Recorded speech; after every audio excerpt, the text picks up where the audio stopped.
Okay, welcome to the live stream. I saw something about, I hope this starts soon. It did start at 11:30, but I forgot to go live. So I just spent all this time introducing and explaining what's going on. And nobody heard a word of it. Whoops. So let's start now. I'm David Hamburger. I'm not the most technically competent musician on the planet.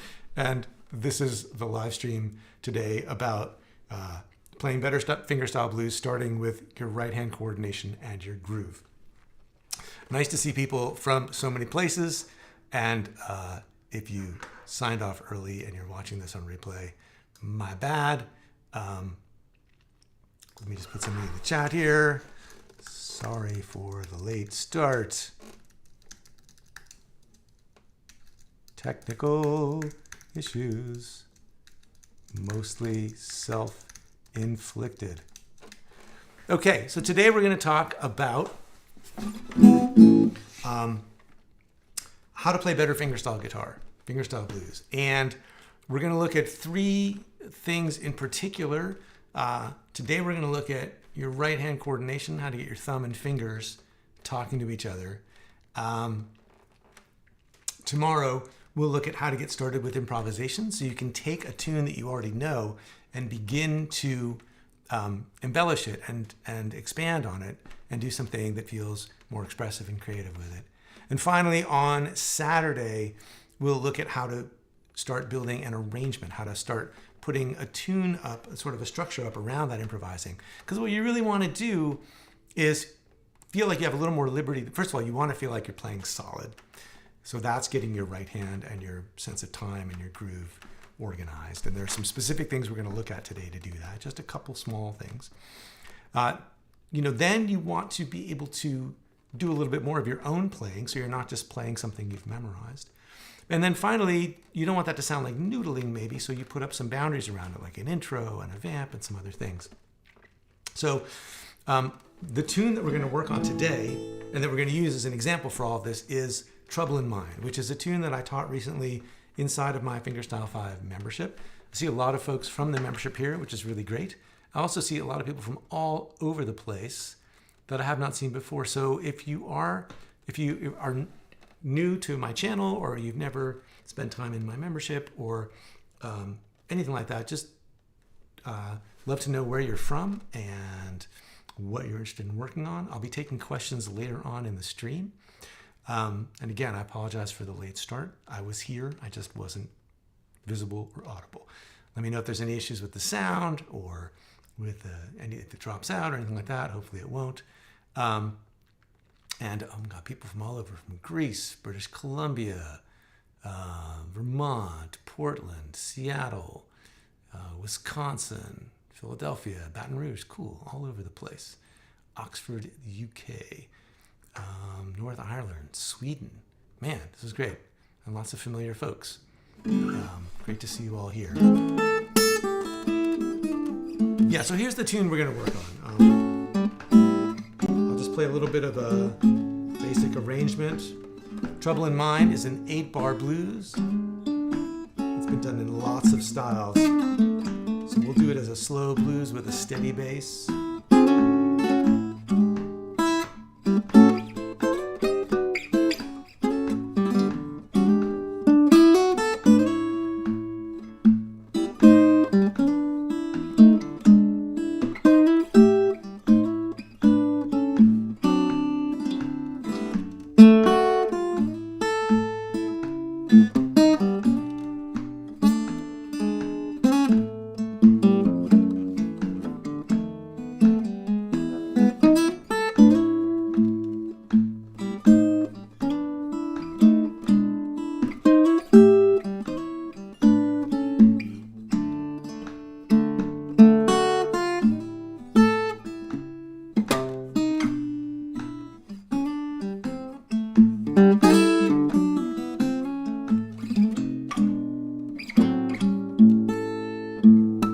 Right, so 8 bars, played through it 2 times, a little vamp at the beginning. And that's what we're gonna look at, what makes the steady bass work, right? So the steady bass is one of sort of 2 essential blues grooves, fingerstyle blues grooves. You may have played alternating thumb if you've learned how to do any kind of pattern picking or Travis picking or Piedmont blues, lots of different names for it. But the steady bass is sort of the other groove, and it's the one you hear on a lot of Delta blues stuff.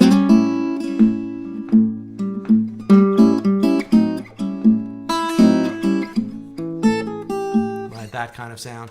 And so the bass is playing these steady bass notes on the quarter notes, right? Like just counting 1, 2, 3, 4, 1, 2, 3, 4.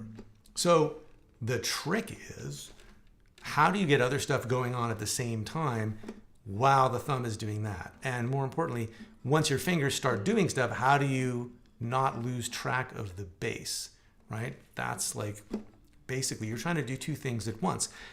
And so we're going to look at some tab. I've got some examples, some exercises written out. And if you go to the link in the description box right below this video, you should see a link to download this PDF. I'm going to go pull up the PDF on the screen now and start to explain just a few of these moves that we can do to get more fluent. So let me pull that up for you right now. And there it is. So what we're going to do first is just look at what you need to be able to do between your thumb and your fingers to get this to work. And first of all, we're playing with 4 beats to the measure. So if you're used to tapping your foot when you play, you're just playing a thumb on every foot tap, like 1, 2, 3, 4, 1, 2, 3, 4. And that's what this is, just the quarter note bass. That's the fundamental groove for just playing in the steady bass style. So your fingers are going to be doing stuff at the same time while your thumb is doing that. But there's really only 4 different rhythms you need to be able to wrap your head around. As far as what to do with your fingers, a good default assignment for your fingers is to put your index finger on use your index finger for the 3rd string, your middle finger for the 2nd string, and your ring finger for the high string. So if we were just going to play in A and put a root on top, this A note up here, the first thing you'd want to be able to do if you were going to play a couple of notes over the bass is to play on the downbeats. So for instance, in this example, we're playing on 1 and 2. So if we were going to play this first example, melody on the downbeats, we'd just play this. So what's going on is it's called a pinch when you play a thumb and a finger note at the same time, because that's the motion you're making with your hand. So on the first beat, we're going to play the thumb, we're going to play the ring finger. On the next beat, we're going to play the thumb and the ring finger. And then we're going to play 2 beats where we just have the bass on beats 3 and 4. So if you can do that, and then leave your finger out, you've got half of what you need to be able to do to make any of this work. And you can just sit around doing that until it starts to feel comfortable. You don't have to start moving around to different notes or anything. That's just like one basic coordination to be able to do. Now, the next thing to do is to play both on a downbeat and an offbeat. So if you're counting 1, 2, 3, 4, then those are all downbeats. But if you count 1 and 2 and 3 and 4 and, those ands are called the offbeats. And when you're playing in the steady bass style, if you're playing a finger note on an offbeat, then it's going to come in between 2 bass notes. So if you look at this, we've got a pinch here on the downbeat, and then right afterwards on what would be the and, we're going to pick the note on top again by itself. So that takes care of 1 and then we have just 2 and 3 and 4 and, right? So 1 and 2 and 3 and 4 and. So if you look at the difference between here and here, all we've done is taken the second note and we've moved it up a half a beat, right? So instead of playing 1, 2, 3, 4, or I left out the bass, but 1, 2, 3, 4. Now we're going to have 1 And you hear people throw around the word syncopation a lot when they're talking about blues and jazz and roots music. Syncopation is basically the idea that you're putting a note that is supposed to be on a strong beat on a weak beat. You're emphasizing or stressing a note that in a place where it's not supposed to be stressed. And this is really more of a classical music idea, that there are, that the emphasis belongs on the strong beats, and if you put emphasis on the weaker beats, on the ands, that you're kind of messing with things. Now, there's tons of syncopation in classical music too, but as people started to apply, as people with classical music backgrounds encountered roots music in the early 20th century, they used whatever language they had to explain what they thought was going on. And one of the things they heard a lot, in ragtime in particular, was what they thought of as syncopation. And so you sometimes even see it referred to as syncopated music. But being able to deal with syncopation, being able to intentionally put notes where they don't belong, is a huge part of being able to get things to swing and to sound grooving when you're playing fingerstyle blues, right? Because you could play...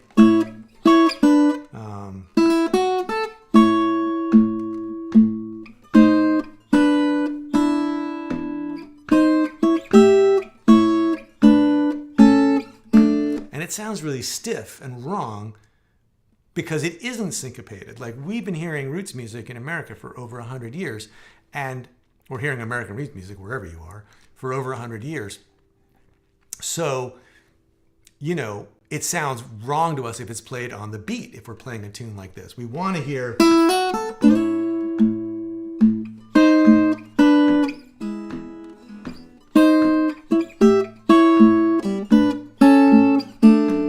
Now, some things are still on the beat, but a lot of things aren't on the beat, and that's something we're going to get into.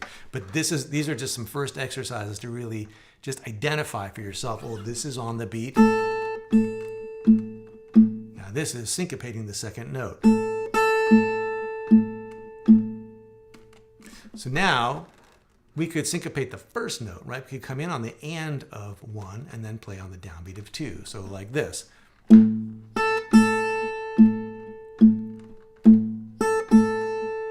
So I'm playing 1 and 2, 3, 4, 1 and 2, 3, 4, right? So we've taken this one phrase with these two notes, right? And first we've played them on the downbeat. Then we've moved up the second note. Then we've delayed the first note. And so finally, what if you just delayed both notes? What if you pushed both notes back? So play on the and of 1 and then on the and of 2. Then you get this. So 1 and 2 and 3, 4. So those are just the 4 rhythms. Everything else we look at, you're going to be able to see in terms of these 4 things.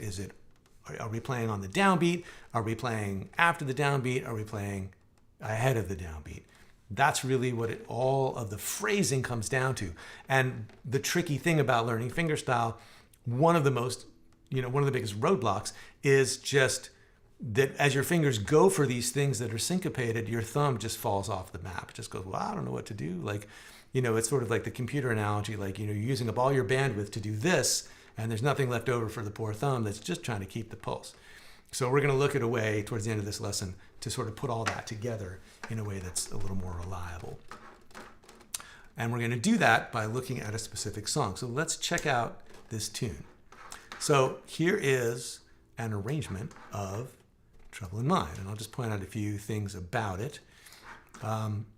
What I like to do when I learn a tune like this is make sure that I'm learning a fairly accurate version of it, just as far as the chord progression and the melody, but something really simple, and then worry about developing it from there. And I should say, for me personally, one of the most revelatory things I've seen in recent years was I went to the Chet Atkins Appreciation Society convention in Nashville right before, I guess it was 2019, right before COVID. Or before they had to cancel it the next year. And, all these unbelievable players are getting up there and they're playing all this really ferocious fingerstyle guitar. And then Tom Bresch got up to play. Tom Bresch is Merle Travis's son.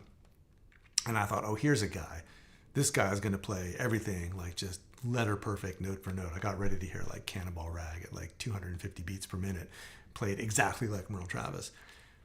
And that's not what happened. Like, Tom Bresch got up there, his tone was great. He didn't have like this huge hyped acoustic guitar sound. He wasn't playing through like a bunch of pedals. He just got up and like had like this really natural guitar sound. And he got up and he sang like this really funny original tune of his. I think it was an original tune about like, sleeping in a Chevrolet or something.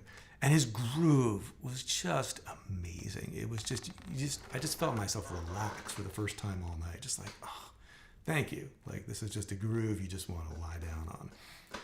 And then he just started sort of free associating between tunes. And he said, yeah, I never learned anything note for note. I was like, oh, what? He's like, yeah, I figure I know the melody, I know the chords, I got my thumb, and I got my imagination. I was like, that's the guy for me. So this is not anybody particular's version of Trouble in Mind. It's probably loosely, like, I know that Brownie McGee does a version with the steady bass style, I think in E, and I think it's in actually his book that he did with Happy Traum, and this is probably somewhat based on that. But it's basically like, when I'm trying to arrange a tune, I'll just go back, I'll go through, Spotify or wherever, and just find a bunch of versions. Like, I've heard versions by Bob Wills, and I've heard there's versions by blues guys, and there's versions by country guys, and versions by jazz guys. So just go through and get kind of like a general sense of like, well, how does this tune basically go? And then, find a key where it sits nicely on the guitar, which is probably going to be E or A, maybe D, maybe C if it's an alternating thumb thing, and put it there and see if I can work it out. And so this version, called the fundamental version, is just a fairly straight reading of the tune.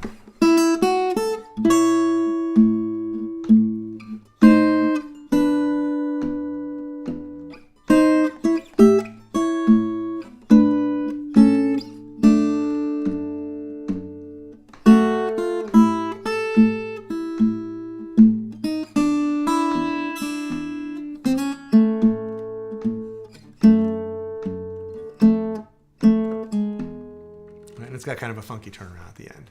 But that's basically it. And so before I go putting in a bunch of other stuff, I just want to get like a reading on the tune. I want to know, how does the tune go? And just learn it without a ton of syncopation so that I can do the syncopations intentionally. I can syncopate on purpose, but not because I only have one way to play through the tune, right? Like, how the tune is phrased is a big part of the creativity of playing a tune. So where you choose to syncopate and how you choose to play the phrasing, if you start thinking about it as a series of phrases over a bass, to me, it's a much more musical way to think about things, because, you're playing that. And there's the dynamics of it. There's, whether you're going to play those notes right on the beat, or you're going to kind of roll them, if you're going to use a little vibrato. And even if you're going to play this, as eighth notes, or if you're going to play it as a triplet. And whether you're going to slide into those notes, so you need a framework to base it on. So if you start with this very clean reading of it,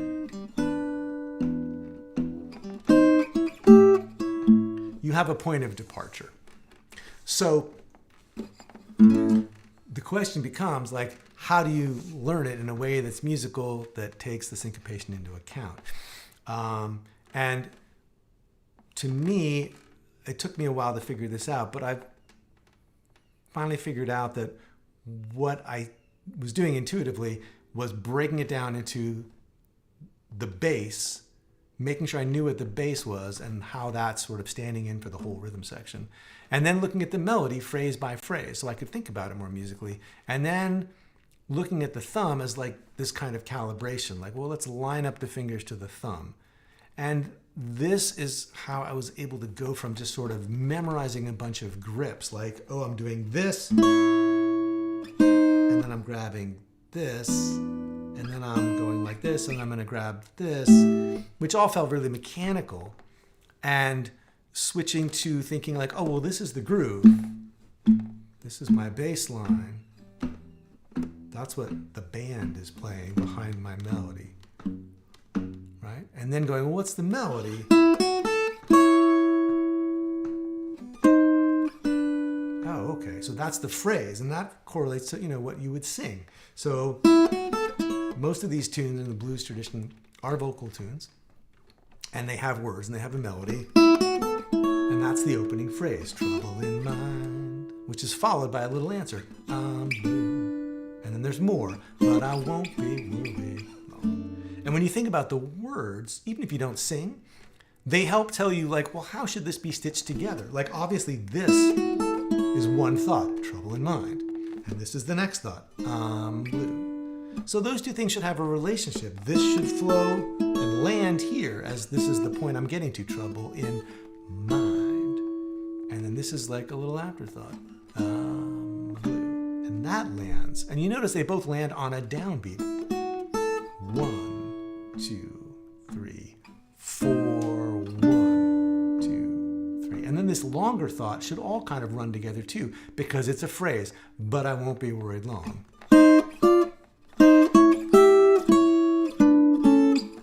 And that lands on a downbeat too.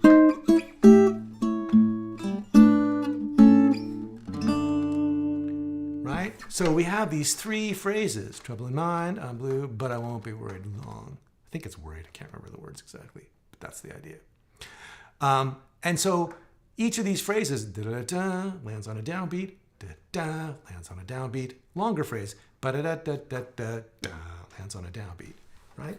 So there's something musical going on, and that can also be, the phrasing can also be a mnemonic device, like a way to remember the tune. Because if you're thinking of it as phrases, even if if you're in the middle of the tune and you sort of lose track of what's going on, you can just think about, well, what's the melody? What are the words? How does it go? And then you won't be caught so flat-footed if you stumble. If you know that there are 4 beats to the bar and you know that this is the groove, then even if you forget the melody,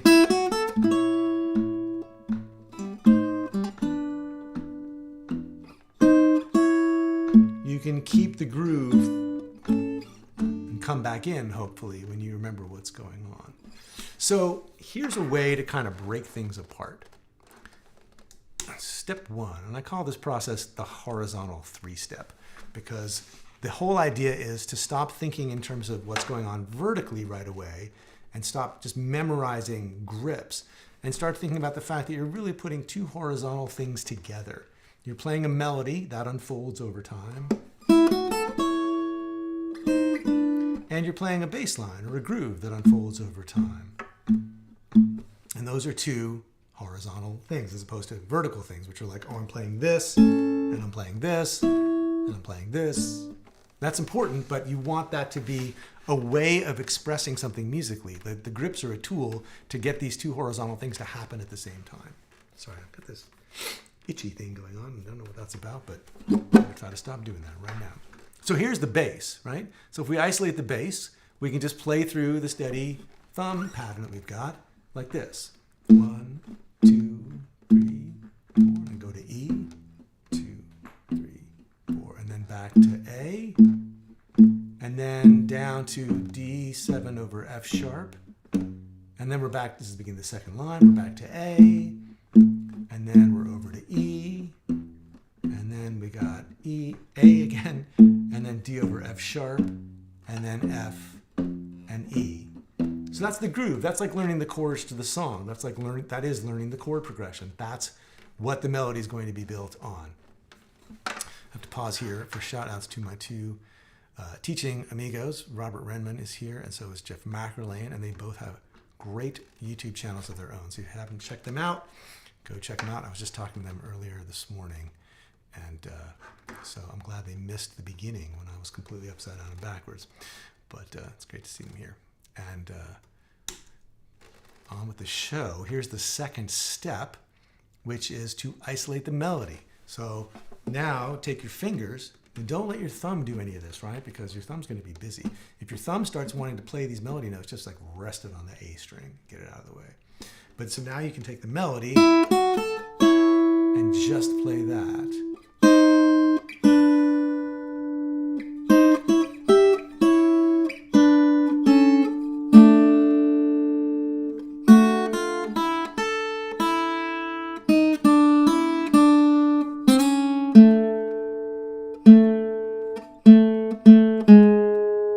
And this whole back half here, the melody really ends here. This is just part of the turnaround. But as long as you're working on it, you might as well do that. So, you could look at the timing for all this and go, okay, where are the downbeats and da-da-da, and just make sure, but mostly you're just making sure you know where your fingers need to go to get these notes, right?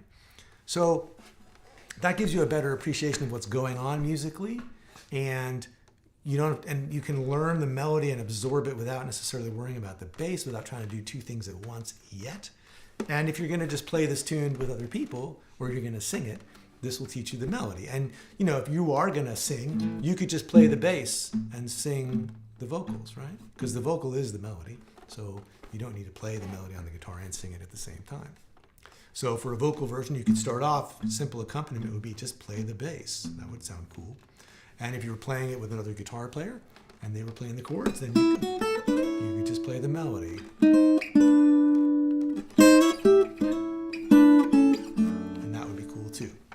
But now the third step in the horizontal 3-step is to put it back together.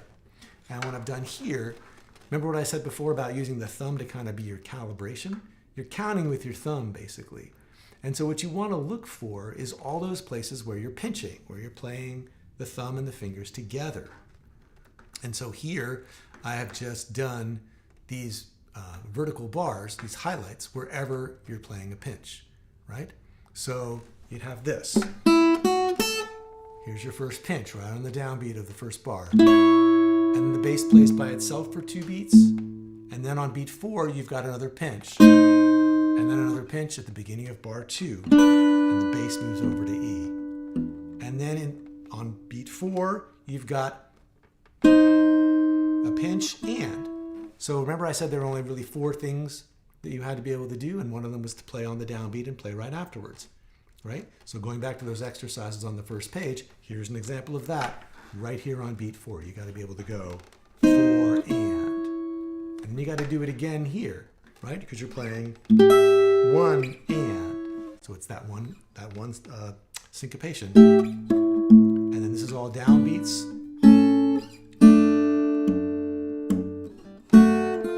So to put that melody over that bass in the first line, you're only playing pinches except when you're playing a pinch and that gets right back to, that's rhythm number 2 that we did on the first page. So pinch, and the bass keeps going, pinch, pinch, and then 4 and 1 and 3, 4, 1, 2, 3, 4 and. Now, the melody gets busier here.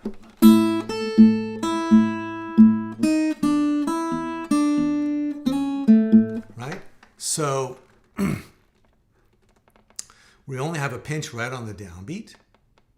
So we're going to have 1, 1, 1, 1 and 2 and 3 and 4 and. So this is like exercise 4, where you're playing on the offbeats, 1 and 2 and. Only we just have more offbeats to play on. So we play a pinch, 1 and then we're playing on the and of 2, and the and of 3 has nothing, and then the and of 4 has that. And then same thing in the next measure, in this measure right here. And then a pinch on beat 4. And then we have nothing but pinches to take us out. So that's basically the tool, just knowing those 4 kinds of syncopations you might have in those first 4 little exercises, and then taking the melody apart, learning the bass part, learning the melody part, and then putting them together by using the thumb to calibrate what's going on. So at this point I want to pause And if you've got questions, I'm going to just sort of go back through the scroll. But that is the majority. There's a couple more things I can talk about this. And then I want to explain a bit more about what we'll get into tomorrow. But for now, I want to stop and do a few questions. So I'm going to come back full screen, and I'm going to take a look through the chat to see if there are some questions. Let's see. Lots of discussion about the weather, which is awesome. Bunch of familiar folks who are members. Let's see.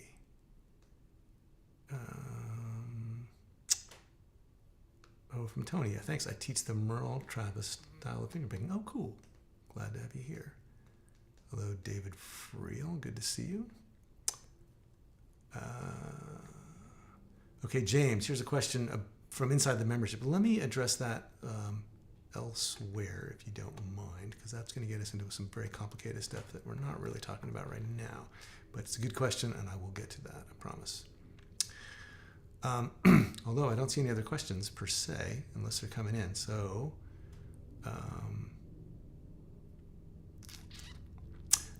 well, I'm going to answer this question a little more generally. And the question is, so James is working on an A blues that we're doing inside the membership. And the question is, do you play from a scale fingering or a chord shape, or both? And I think, I'll answer in terms of this tune. I think that I'm seeing chord shapes, right? Like, this is really an A7, I'm picturing. And here I'm picturing an E7. And then here, this is an A7. And I think in general, I tend to map out the fingerboard in terms of chord shapes. So if I'm playing an A, I'm aware of the fact that I have these A triads. Like here's A, and here's A, and here's A, and here's A. And so the melody is probably going to target chord tones, right? Notes that are in the chord. Right? Here's the fifth, here's the sixth, and here's the root, and here's the third. And then we're coming down and we're targeting the fifth of the E chord. And then now we're back to an A, like the fifth of A, and the third, and the second, and the root. Like melodies tend to, especially for relatively straightforward, folk tunes and blues tunes, a lot of times the melody revolves around the blues scale, right? If it's something like Baby Please Don't Go,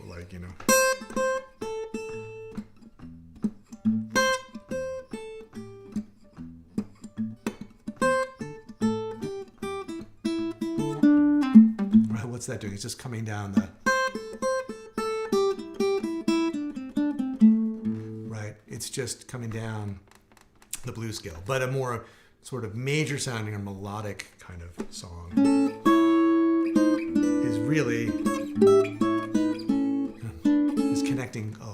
connecting chord tones and major scale tones.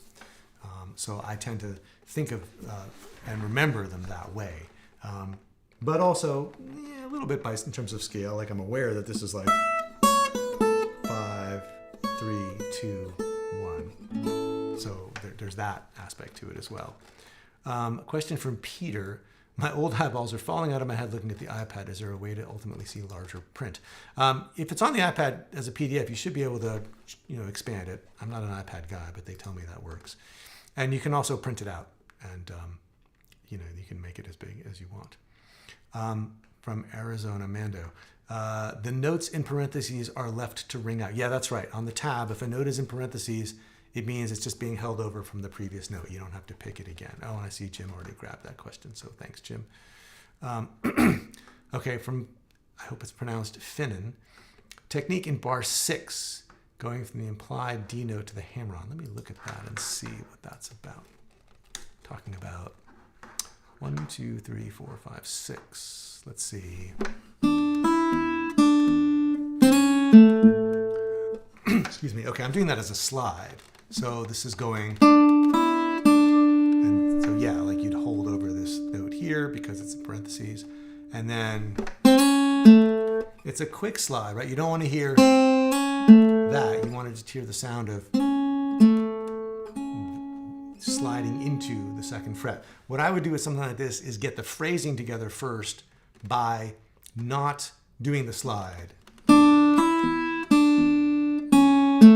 really get that in your head so that it's... And even just play that. And just isolate that one spot. And then put the slide in.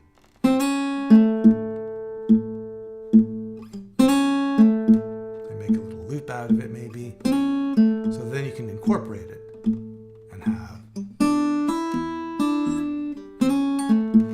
like that. So I hope that makes sense. Oops, hang on. There we go. So let's see. Okay, yeah, just some suggestions about how to deal with the tab. Okay, cool. So that's the first step, as those are some ideas about how to start strengthening the coordination in your right hand, how to apply it to a tune. Just get familiar with those specific, those 4 specific rhythms. Look at the tune and then pull the tune apart by looking at the melody and the bass as 2 separate things, and then put them together using the thumb as the calibration, being aware of where the pinches are. Excuse me, and then aware of how those syncopations relate to to the offbeats. Let's see. Oh, here's a question from Sam.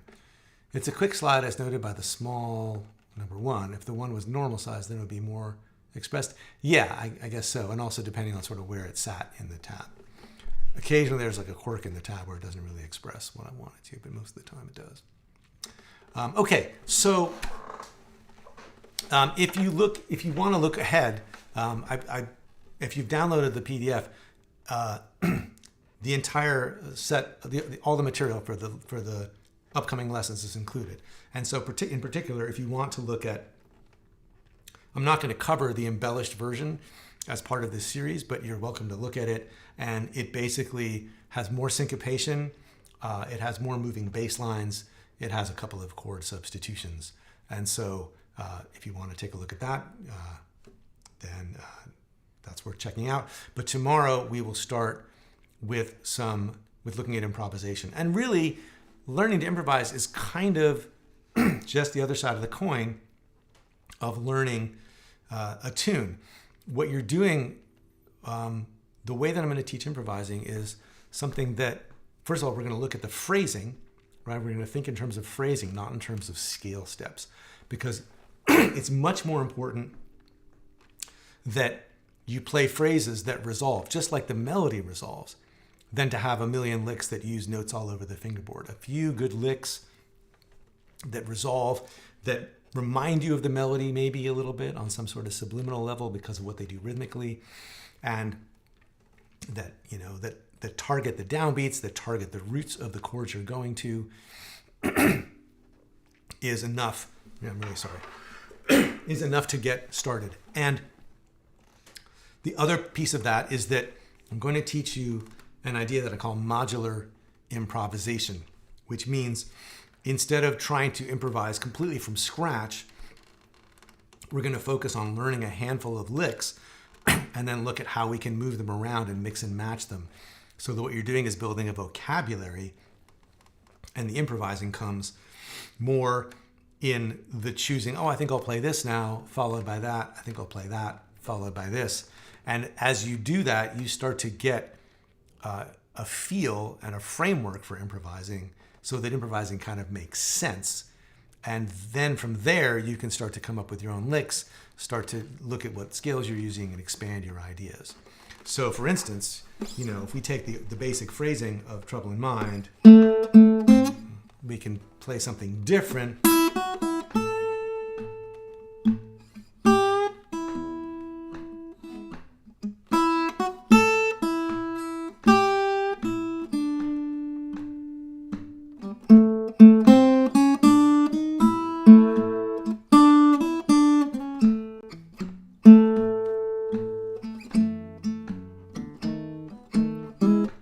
right? It's using the rhythm of the melody as a kind of container for choosing new notes. And from there, you can get more elaborate, but that's the idea. So if you start with something simple,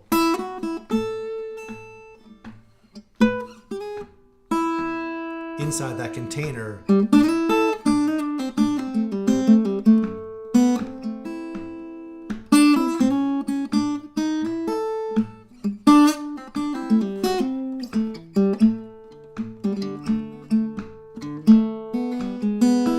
right? You can choose your moments where things get a little busier, but I'm still leaving space and I'm still organized in terms of, well, I'm going to play a phrase, I'm going to answer it, I'm going to do something a little busier after that.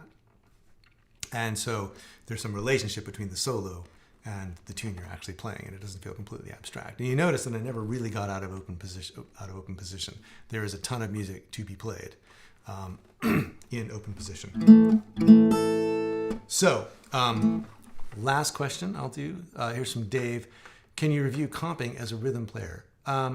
Yeah, I mean, let me just talk a little bit about if you wanted to do more than just play the thumb in order to accompany yourself. So I would say like the first thing to do would be just to figure out, you know, a couple of just maybe 2 or 3 notes you can add with the fingers on the downbeats. So like an A chord, you could just do like that. And so, and here's your E chord. And then back to A. And then D. And all I'm doing is playing the middle 2 strings on the downbeat of each chord. So I could sing over that.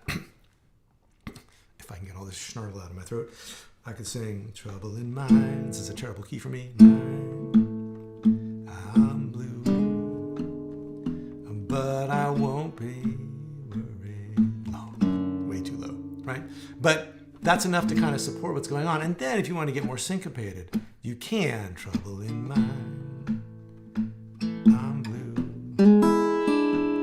but I won't. And so the way to think about that is to think of it as a call and response. Like if there's vocals going on, trouble in mind, leave a little space. I'm blue, and that ends, so play a little phrase, but I won't be worried. And there's room there to play a little phrase. So without the vocal, it's just...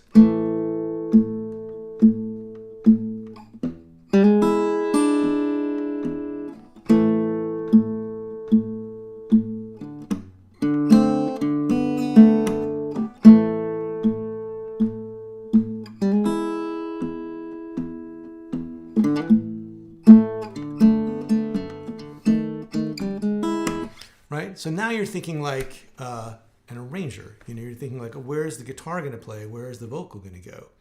You know, and that lets you think about it in a whole different way. And if that key sucks for you, then you know you could completely rearrange it on the guitar, or you could just capo, right?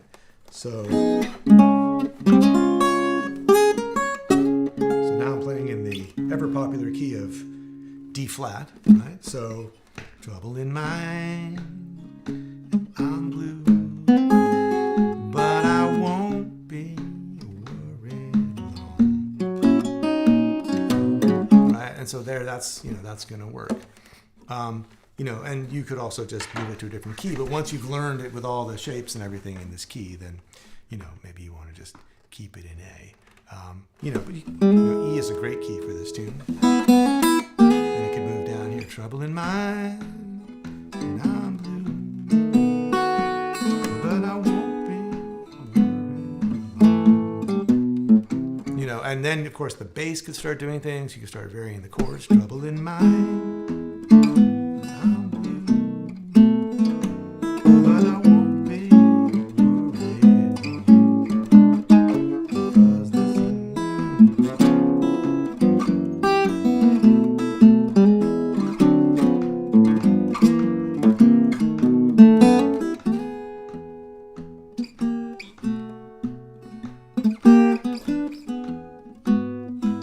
right?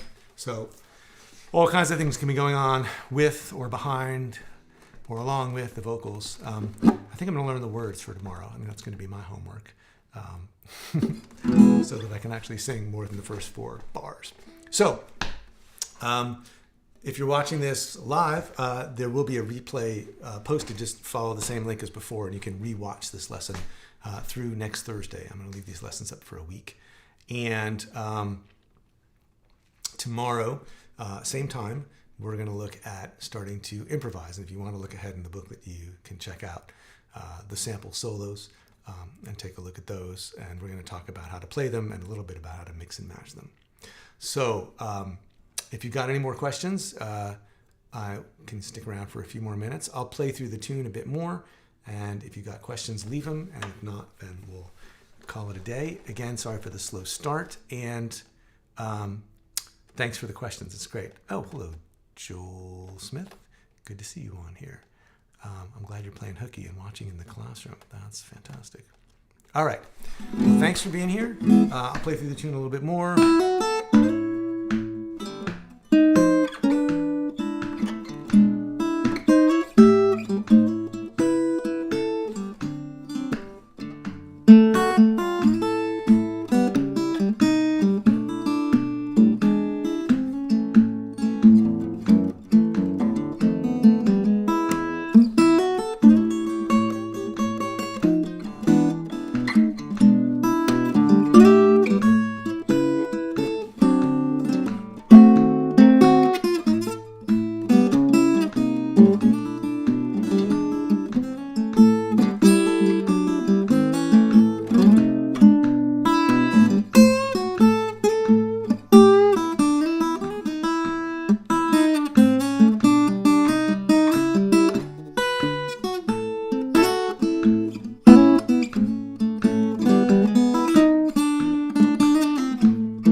Thanks, everybody. Thanks for being here. Oh, hello, Henriette. Great to see you. Yeah, same time tomorrow, 11:30 Central, wherever you are.